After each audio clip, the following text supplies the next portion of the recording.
한 15년 전부터 계속 이 자리를 노렸었는데 오늘에서야 드디어 여러분들을 이 자리에서 함께 볼 수 있어서 너무 감사하고, 이곳을 향해서 오는 길이 좀 멀죠, 그죠? 지금 보니까 2,840km 정도 달렸던데, 예. 하지만 여러분들 마음은 늘 가까이 있습니다. 그래서 우리 문현주 권사님이에요. 집사님이 문현주 집사님이나 우리 최인랑 집사님 불가리아에 와서 같이 공연도 해주셨고, 또 우리 박윤관 목사님 또 사모님 와가지고 장군님 오셔가지고 진두지휘 아래 종이접기 강의도 해주시고, 코스에도 자주 뵙고, 남 같지 않은데 그죠? 이렇게 거리는 멀리 떨어져 있습니다. 그렇지만 늘 마음은 가까이 있습니다. 오늘은 말씀을 들고 왔습니다. 여러분들과 함께 애치하지만 함께 말씀을 나누도록 하겠습니다. 기도할게요. 아버지 은혜가 그렇게 크고 놀라운데 저희들의 잘못된 방향과 잘못된 목적을 가지고 이 땅에 살고 있지 않습니까? 오늘 돌아볼 수 있도록 허락하여 주셨고, 선포되는 말씀 가운데 올바른 표대를 향해서 우리 멋지게 잘 나가는 바리삼일 장로교회 모든 성도 한 사람 한 사람 될 수 있도록 도와주시옵소서. 예수님 이름으로 기도합니다. 아멘.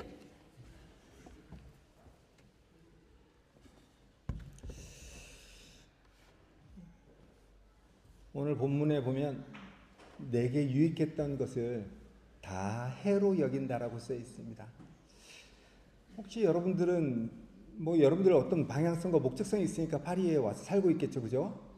근데 혹시 여러분들에게 유익되었던 것이, 유익한 것을 해로 여길 수 있는 것들이 있을까요? 사업하는 사람들 처지에서 보면 돈을 잘 벌어서 유명한 사업가, 훌륭한 사업가가 되는 것이 목적일 수도 있고, 그것이 아마 그분에게는 유익일 수 있을 것 같아요. 또 건강을 생각하는 사람, 학업을 생각하는 사람, 여러 사람들이 그 목적이나 그 방향에 따라서 그 유익한 것들을 나름대로 정리하고 그렇게 만족하고 또 살아갈 수 있을 것 같아요. 오늘 바울은 그 모든 것을 해로 여긴다라고 이야기합니다. 더 좋으면 좋을 텐데 그걸 왜 해로 여길까라고 생각해 봤는데, 제 삶을 통해서 한번 돌아보니까 어떻게 보면은 그 가지고 있었던 그 때, 그 시간의 그 방향성과 목적들이 하나님을 가리는 경우들이 간혹 있었던 것 같습니다.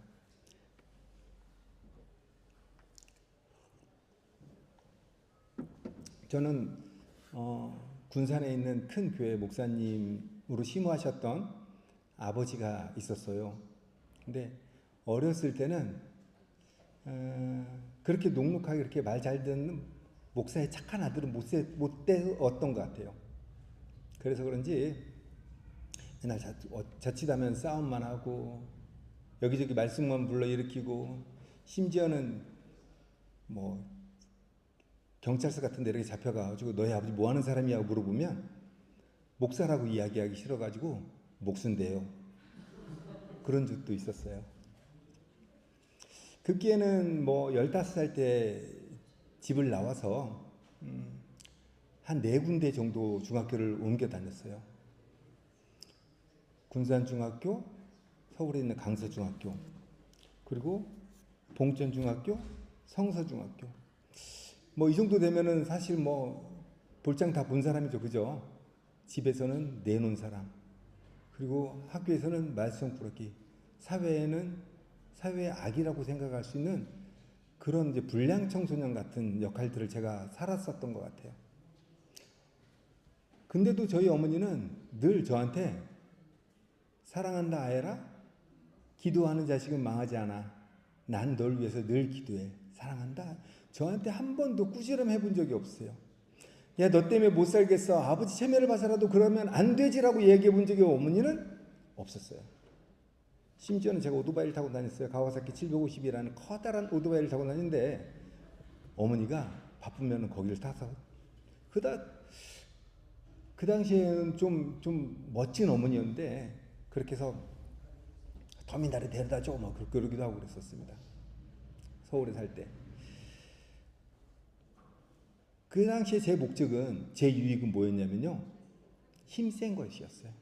그래서 권투도 배워보고 막 지지 않으려고 이 학교 저 학교 뭐 다녔잖아요. 다니면서 그래서 뭐 도장 깨기 다지, 좀 학교 뭐 일진 깨기 뭐 그런 것도 해보고, 그러다가 한없이 끝없이 그 절망 가운데 빠지기도 하고 하나님께 막 욕하기도 하고 그랬었던 시간을 보냈었습니다. 어느 정도 자라다 보니까 힘보다 더 센, 더 유익한 게 있다라는 걸 알게 되었어요. 여러분들 잘 알다시피 돈이겠죠, 그죠? 그러면 돈이 있으면 힘센 것도, 그죠? 다 살 수 있으니까 라고 생각을 해서 돈을 벌어야 되겠는데 뭐 학생이 돈을 벌겠어요. 그러니까 맨날 노가다나 뛰고 학교는 안 가고 막 이제 뭐 별의별 이제 잡다한 일 하고, 그러면 홍익대학교 앞에 있는 그 따봉이라는 닭갈비집에서 아르바이트도 하고 시작이라는 술집에서 일하기도 하고, 20대 초반에는 그래가지고 그나마 조금 돈을 벌었었던 것 같아요. 명동에 디기디기라는 술집이 있는데 거기에서 일을 시작하면서 거기 있는 사장님이 황학이라는 사장님인데 저한테 전권을 맡겨가지고 일할 수 있도록 도와줬어요. 물론 이제 나중에 그러한 부분을 가지고 요셉의 어떤 곳에서든지 열심히 했었던 그런 부분도 배우기도 뭐 좀 깨닫기도 하기도 하고, 또한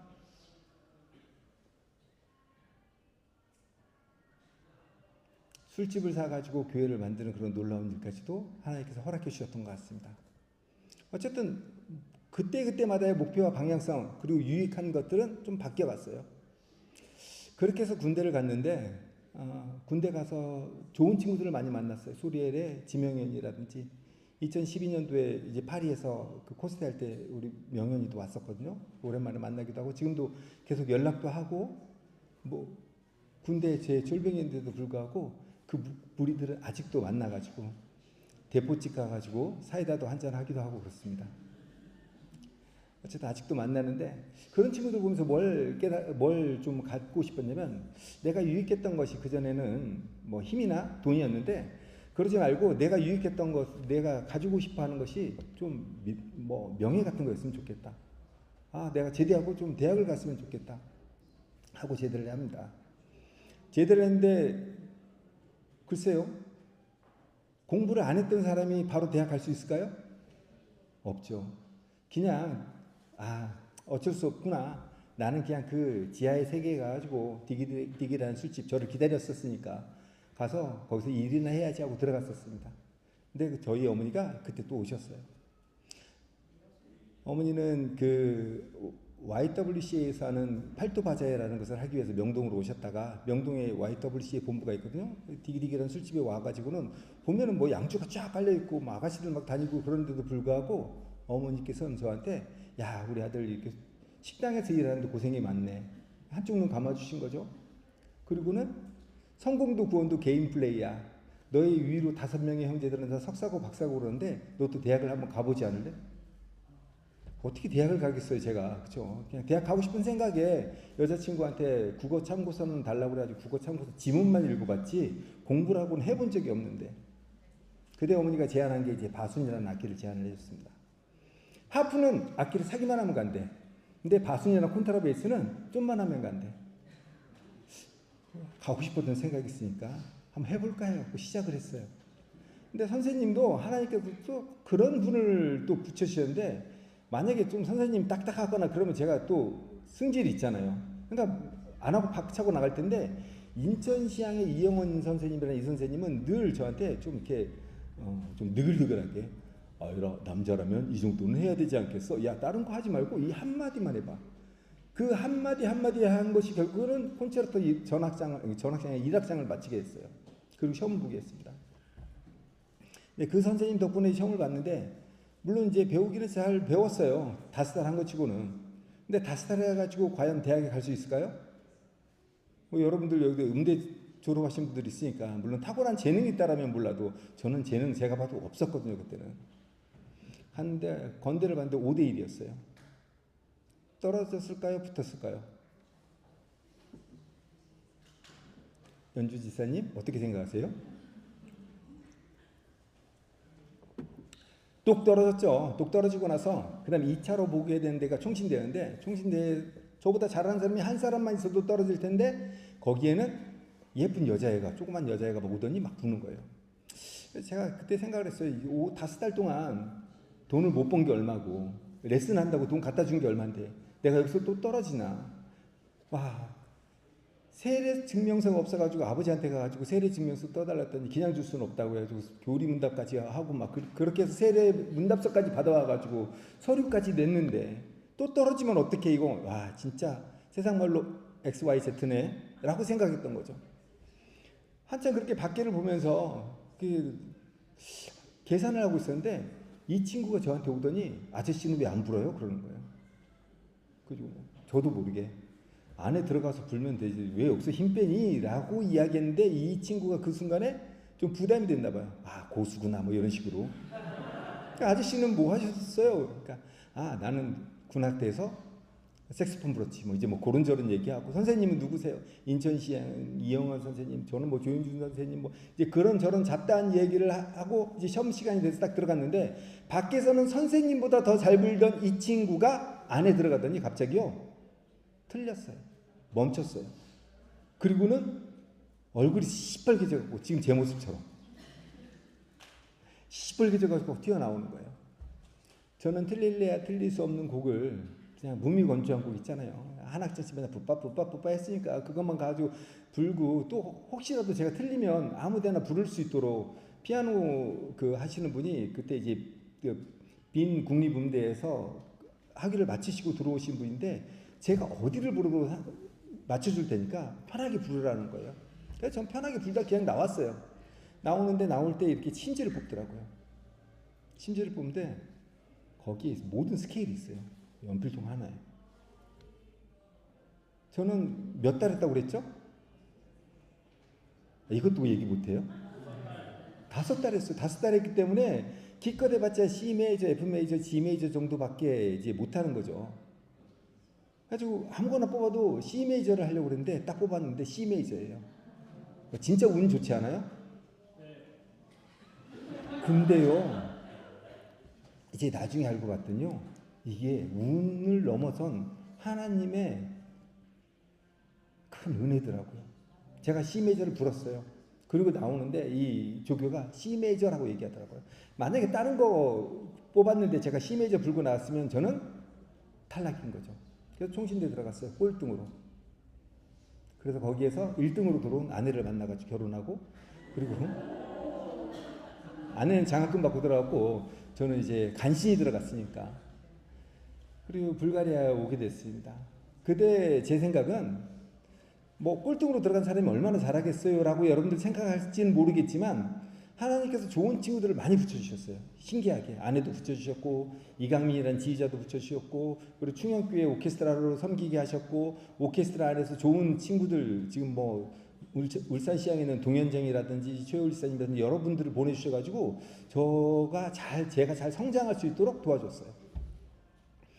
매주 고아원이나 양로 군부대 가서 연주를 하면서 제가 한 3, 4년 만에 갑자기 실력이 확 늘어간 거예요. 그러니까 막 교만이 생겨요. 나는 나중에 훌륭한 연주자가 되어가지고 세종문화회관하고 예술의 전당에서 연주하는 사람이 되어야지 라고까지 생각했어요. 그리고 불가리아에 왔는데요.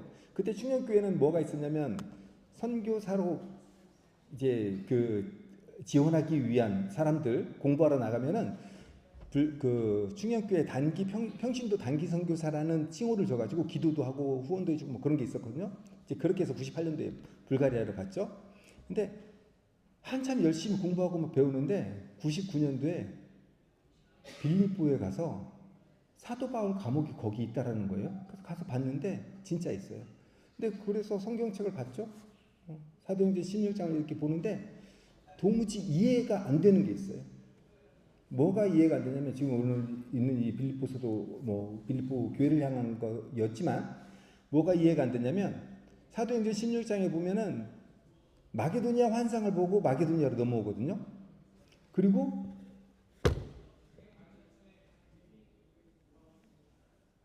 루디아를 만나서 교회를 세우고 귀신 들리는 아이를 고쳐주었는데 그게 잘못한 걸까요? 그 귀신 들린 아이의 주인들 입장에서 보면은 그건 그 사람들의 유익은 귀신 들린 아이가 돈을 벌어 줘야 되는데 그걸 못 벌어 주니까 굉장히 약오르는 얘기죠. 그의 유익인데. 그래서 바울을 가둡니다. 저는요, 제가 다른 유익을 구할 때마다 하나님과 막 투쟁하고 싸웠던, 그리고 막 투쟁하고가 아니고 하나님을 비방하고 그랬었던 제 모습들이 있는데, 바울은요, 만약에 그렇게 됐으면은 저는 막 하나님께 막 화를 내고 막 소리 지르고 막 제 분에 못 이겨서 있을 텐데, 바울은요, 거기서 찬송과 기도를 했대요. 시간이 많지 않으니까 생략을 한다면, 바울은 예수를 믿었기 때문에 찬송과 기도를 할 수가 있었던 것입니다. 그 순간 저도 무릎을 딱 쳤어요. 예수 믿는 것이 가장 큰 목적이고 그게 표되고 그게 내게 유익이 되어야 되겠구나라는 것들을 알게 되었습니다. 그리고 2000년도에 코스트에 참석했다가 코스트에서 평생 선교사로 헌신하겠습니다. 제 이름으로 가진 집이나 제 이름으로 가진 차 없이 제가 그렇게 살아가겠습니다라고 교만하게 그렇게 서운을 했었어요. 물론 지금도 집은 없어요. 근데 차는 있어요. 그럼 뭐 서류상 어쩔 수 없이 차를 등록을 해야 돼가지고 오픈발칸이라는 이름으로 등록해서 썼었는데 이 오픈발칸에 등록하고 있는 그 선교사님들이 너무 많은 거예요. 뭐 코소보에 있는 선교사님, 마케도니아에 있는 선교사님들이 차량 등록을 못하니까 오픈발칸 이름으로 등록해 주는데 이게 이상한 단체가 된 거예요. 일하는 사람은 별로 없는데 차만 20대예요. 그래가지고 영주권 받은 사람은 이제 차를 거기서 빼는 걸로 해가지고 어쩔 수 없이 제 이름으로 무려 3대나 등록돼 있습니다. 차 많죠? 한 대 드릴까요? 고개를 끄덕거리신 분 나중에 불가리아로 오셔서 함께 사역하시면 제가 한 대 드릴 수도 있습니다. 어쨌든 하나님께서 원하시는 유익한 것들을 고민하다 보니까 하나님께서 원하시는 일들을 고민하다 보니까 불가리아의 선교를 좀 더 하나님께서 좀 여러 가지를 펼칠 수 있도록 해주셨던 것 같아요. 그거 자체가 그리스도를 아는 지식이라고 오늘 본문에서는 이야기하고 있습니다. 그리스도를 아는 지식이 가장 고상하다라고 얘기하고 있습니다. 우리가 아는 그리스도는 여러분 무엇이라고 생각하세요? 물론 여러분들 다 아시겠지만 저는 몰랐었어요. 찾아가면서 아직도 지금도 오늘도 그 찾아가면서 그것들을 조금씩 하나님께서 깨닫게 하고 알게 해주시는 것 같아요. 세상을 창조하신 전능하신 하나님께서 인간으로 오신 몸입니다. 그죠? 그게 그리스도예요. 그 그리스도는요 기름 부음 받으신 자라는 뜻을 가지고 있어요. 그 기름 부음 받으신 자라는 그 의미는 뭐냐면요 왕으로서 선지자로서 제사장으로서의 기름 부으심을 받았다라는 것이에요. 근데 세상의 왕하고 달라요. 세상의 선지자하고 다르고 세상의 제사장들하고 달라요. 세상의 왕들은 어떻습니까? 세금을 걷어가고 나를 위해서 싸워야 되고 그렇죠? 그 왕을 위해서 싸워야 되는 거잖아요. 세상의 왕은 그래요. 근데 우리 그리스도 대신 예수 그리스도께서는 우리를 위해서 본인이 홀로 왕으로 우리를 도와주시는 분, 함께 해주시는 분, 우리를 위해 예비할 곳, 우리를 위해서 평생 있을 곳, 영원히 거할 그 처소를 예비하시는 우리 왕인 줄 믿습니다. 세상의 선생님들은 틀리면 혼내요. 하지만 예수님께서는 성경에도 본을 보였듯이 이 땅에 와서 같이 살아주심으로써 같이 먹어주고 같이 마셔주시면서 선지자로서의 모습들을 충분히 저희들에게 보여주신 것 같아요. 세상의 제사장들은 제사를 위해서 염소나 소를 데리고 오면 양을 데리고 오면 흠집을 찾아가지고 그것을 바꾸라고 얘기해요. 안 되면은 성전 안에 환전소를 두어가지고 그것들을 환전해서 바꿔오라고 합니다. 타박을 합니다. 근데 예수 그리스도께서는요 우리를 위하여 단번에 십자가에서 하나님과 우리 사이에 화목제로 돌아가신 제물이 되신 그런 예수님인 줄 저희들이 믿습니다.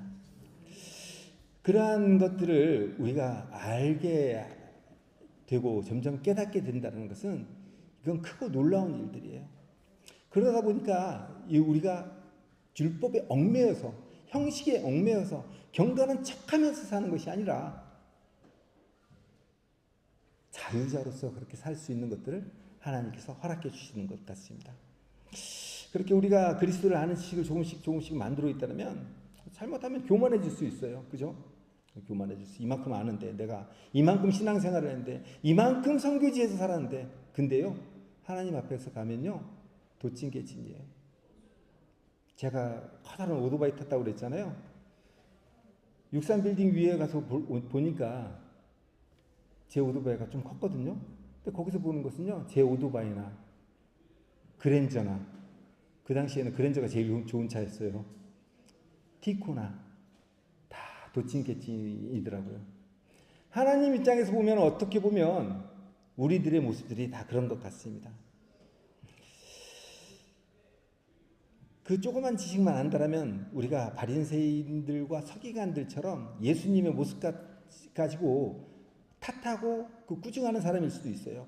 예수님이 세리와 창기들과 먹고 마시는 걸 보고 바리새인들과 그 서기관들은 뭐라고 얘기합니까? 예수님을 욕해요. 저들은 어떻게 선생이라는 사람이, 랍비라는 사람이 죄인들과 먹고 마실 수 있지? 라고 욕합니다. 하지만 예수 그리스도께서는 진리의 모습을 그대로 보여주시면서, 자유인으로서의 모습을 보여주시면서 그들과 먹고 마십니다. 그래서 우리는 그러한 예수님을 본받는 사람으로 살아야 되겠습니다. 그걸 저는 예수 믿는다라고 얘기해요. 물론 여러분들의 단어는 좀 다를 수가 있어요. 그래서 저에게 누가 기도 제목이 뭡니까? 물어보면 뭐 이것도 필요하고 저것도 필요하고 뭐 필요한 걸 이야기할 수 있겠죠. 근데 그거 자체가는 마태복음에서 나와 있는 이방인들이 구하는 거하고 비슷한 것들을 구할 수도 있잖아요. 그래서 먼저 그의 나라와 그 의를 구하는 건 뭐냐면, 저를 위한 기도는 내가 예수 믿는 사람으로 오늘 하루도 살아갈 수 있도록 기도해 주세요가 제 기도 제목인 것입니다. 그렇게 저희들이 불가리아 선교들을 그렇게 쭉쭉쭉 이렇게 해 나가면서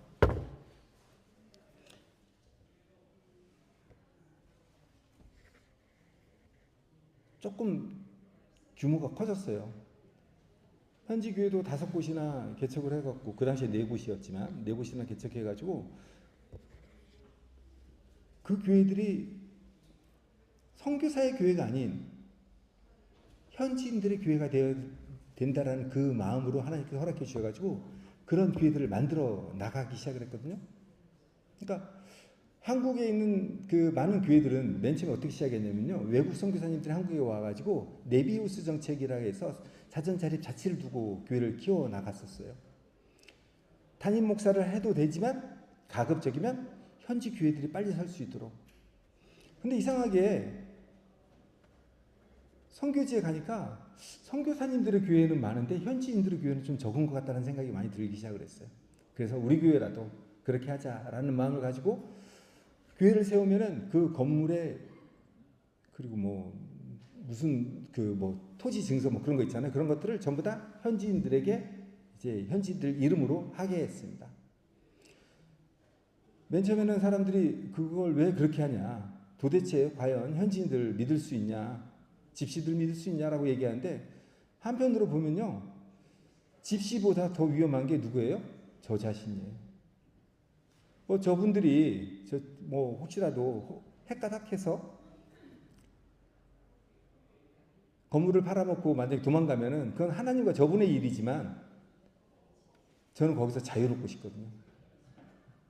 그렇게 해서 교회를 현지인 이름으로 등록을 하고 또 운영할 수 있는 그런 모든 권리들을 그들에게 위탁하고, 예전에는 뭐 물론 맨 처음에는 매주 가서 예배 드리고 그러면서 성도들 모으고 전도도 하고 막 그래야 되지만, 지금은요 한 달에 한 번 정도 가면 돼요. 그 말은 뭐냐면요, 영권이 그들 안에 성장해야 된다는 것이죠.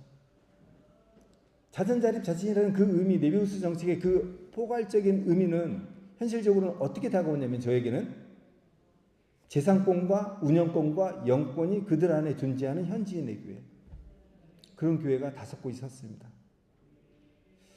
그렇게 해서 오픈 블레싱이라는 팀이 이렇게 점점 이제 그 교회들이 많아졌죠. 그러다가 어느 날 갱그리아라는 곳에 가게 됐는데, 갱그리아는 어떤 곳인지 혹시 여러분 아세요? 바울이 머리를 깎고 서운한 것. 성경에 보면은 바울이 서운한 것이 있으므로 갱그리아에서 머리를 깎았다라고 되어 있거든요. 왜 머리를 깎았을까? 갑자기 거기서 찬양하고 이렇게 기도하는데 그게 궁금해졌어요. 그러면서 그 주변 역사를 보니까 갱그리아가 속해 있는 이 고린도에는요, 그 당시에 인구가 75만에서 80만이 있었대요. 여러분들 지금 감이 안 오시겠지만 그 당시에 가장 큰 도시는 로마로서 150만 정도가 있었어요. 예배소도 한 30만 정도밖에 없었어요. 다른 곳들은 다 10만, 20만 정도밖에 없었어요. 그것도 굉장히 많은 곳이에요. 근데 75만에서 80만이 있었다는 건 인구가 많은 거예요, 적은 거예요? 엄청 많은 거죠. 왜 있었나 보니까 글쎄요. 이 사람들 중에서 대부분의 사람들이요, 노예였어요.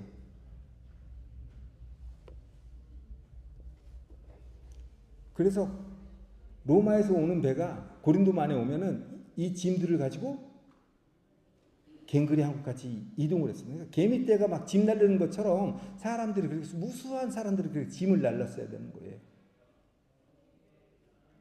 배가 작으면요,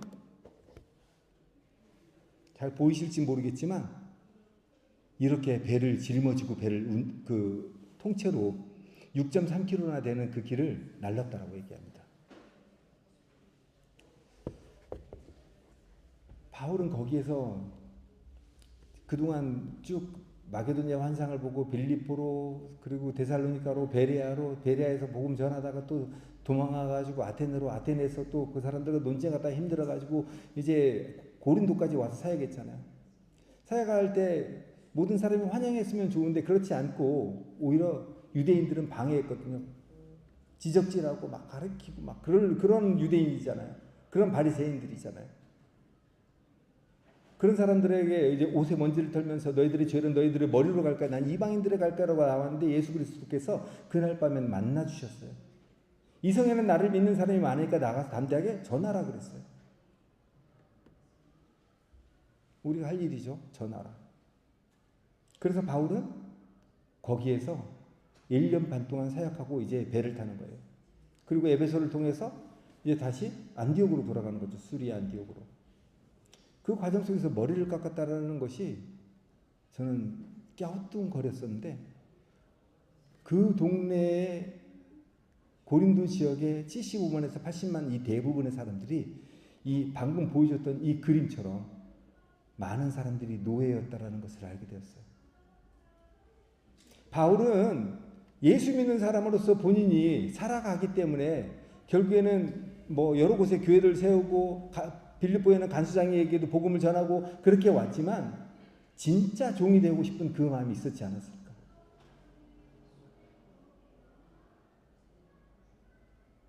그렇기 때문에 그 당시에는 노예들은 낙인을 찍었거든요. 바울도 갈라디아에서 그런 말을 얘기하잖아요. 나는 예수의 흔적을 지녔다. 그리고는 밤에라도 알아볼 수 있도록 노예들은 머리를 빡빡 깎았대요. 물론 위생상 문제도 있었겠지만, 그래서 바울은 그 모습이 머리를 깎았다라는 그런 이야기도 있더라고요. 물론 나시린에 관한 서원에 관해서 머리를 깎는 경우도 있어요. 서원이 끝나면은 머리를 깎았다라는 이야기도 있겠지만, 저한테는 뭐가 더 다가왔냐면, 진짜 예수 믿는 사람이라면 종이라고 말만 하는 것이 아니라 진짜 종으로 살아야지 라는 그런 마음을 주셨어요. 그래서 종이 주인한테 내가 이거 하고 싶어요 합니까, 여러분? 주인한테 내가 이거 입고 싶어요 하고 그렇게 주인한테 요구할 수 있어요? 종이나 머슴이나 노예나 같은 말일 텐데 내가 여기 살고 싶어요 할 수 있어요? 근데 만약에 우리 기도 제목이 만약에 그런 거라면 글쎄요, 한번 다시 생각해 봐야 되지 않을까 싶어요. 그 다음부터 저도 사역이 바뀌었어요. 어떤 식으로 바뀌었냐면, 하나님께서 원하는 일을 거기 갖다 심어놓으면 그 일을 하는 거예요. 너 오늘 뭐 저기까지 가라? 그러면 가면 되는 거죠. 누가 이렇게 때리면 맞아주면 돼요. 겉옷을 달라고 하면 속옷까지도 줄 수 있어야 되고, 오리를 가자고 하면 심리도 갈 수 있어야 돼요. 왜? 주인이 하라고 하니까. 그게 예수 믿는 사람의 모습이 아닌가요? 요리를 하라고 하면 요리조리 핑계만 대는 것이 아니라 그 자리에서 요리를 해내는 것. 김치 2톤 담아라 하면 어떻게 해요? 담으면 돼요. 기쁘게. 왜? 주인이 시켰으니까. 너 운전해라 그러면요, 뭐 10시간이든 20시간이든 40시간이든 주님이 주시는 힘 안에서 그렇게 그 자리에 앉아 있으면 돼요. 너 설교해라 그러면은 부족하고 설교를 잘 못하지만 하나님께 맡기는 마음으로 이 자리에 서서 여러분들하고 하나님께서 주시는 마음을 나누면 돼요. 왜? 설교를 잘해서가 아니에요. 저는 주님의 종이니까. 제가 요리를 잘해서 요리를 하는 게 아니에요. 한 3년 동안 MK 캠프 주방을 봤었는데, 왜? 다른 사람 세울 때까지 그 공백을 메꿔야 되니까. 운전을 잘해서 운전대에 앉아 있는 게 아니에요. 하나님께서 시키시는 거니까. 그러면 누가 그 뒷감당은 누가 해주십니까? 바로 하나님께서 해주시는 거죠. 우리가 표대를 향해서 달려갈 때는요, 넘어지고 힘들고 엄청나게 정신을 못 차릴 수 있을 정도로 사단이 막 흔드는 경우가 많아요. 왜? 올바르게 가려고 하면 가려고 할수록요, 사단은 더 방해를 많이 합니다. 하지만 그럴 때마다 우리가 예수 믿는 사람이라는 것, 하나님의 진실한 종이라는 것들에 대한 그 자각을 하고 인정을 하고, 오늘의 삶 속에서 하나님께 새날 새 찬양으로 하나님께 영광 돌리는, 새 호흡으로 영광 돌리는 사람이 되고자 한다면요, 누가 책임져 주세요? 하나님께서 책임져 주십니다. 바울은 12절부터 이렇게 고백합니다. 내가 이미 얻었다 함도 아니요 온전히 이루었다 함도 아니라 오직 내가 그리스도 예수께 잡히반 된 것을 잡으려고 쫓아가노라. 형제들아, 나는 아직 내가 잡은 줄로 여기지 아니하고 오직 한 일, 즉 뒤에 있는 것을 잃어버리고 앞에 있는 것을 잡으려고 표대를 향하여 그리스도 예수 안에서 하나님이 위에서 부르신 부름의 상을 위하여 쫓아가노라. 예배당에 오시는 분들, 함께 예배드리는 분들, 분명히 2달여 남은 2025년을 잘 마무리하고 계시겠죠. 하지만 저를 통해서 여러분들과 함께 나누고 싶은 것들은 여러분들이 다시 한번 점검하고 확인해 봤으면 좋겠어요. 왜냐면요, 정말 열심히 살아가고 열심히 했던 바울도요, 내가 온전히 이루었다고 고백할 수 없다라고 이야기하거든요. 그냥 내가 붙잡힌 바 된 것을 잡으려고 달려가는 것뿐이야 라고 얘기합니다. 저희도 그래요. 오픈발칸 팀이라는 이름으로 바꾸고 여러 가지 사역들을 하면서 하나님께서 감사하게 은혜를 부어주셨어요. 그래서 뭐 술집에서 일했던 경력을 봐서인지 몰라도 260평이나 되는 커다란 술집을, 나이트클럽을 사가지고 저희들이 하나님께 예배드리는 교회로 만들어 주었어요. 근데요, 온전히 이루었다라고 이야기할 수가 없어요. 왜? 자랑할 수가 없어요. 왜? 온전히 섰다라고 이야기할 때 넘어질 수 있으니까. 그래서 단지 오늘도 행복한 표대를 향해서 나아가는 그런 제가 되고 싶을 뿐입니다. 그런 저와 여러분이 되시기 주님의 이름으로 축복합니다. 기도하도록 하겠습니다. 하나님 아버지 감사합니다. 짧은 시간이지만 하나님께서 허락하신 말씀들을, 마음들을 나누었습니다. 하나님, 우리 성도들 한 사람 한 사람에 직접 말씀해 주시고 그 신비에 하나님의 방식으로 또 새겨주시사 그 갈 길 마땅히 할 수 있도록 허락하여 주시옵고, 표대를 향하여 달려가는 길이 지치고 넘어지고 힘들고 어려울지라도 하나님 한 번만 바라보고 나아갈 수 있는 귀한 능력 주셔서 경건의 모양이 아니라 경건의 능력으로 이 땅을 살아갈 수 있도록 도와주시옵소서. 주께서 의로운 오른손으로 말씀으로 성령으로 붙잡아 주시기를 원하오며 예수님 이름으로 기도합니다.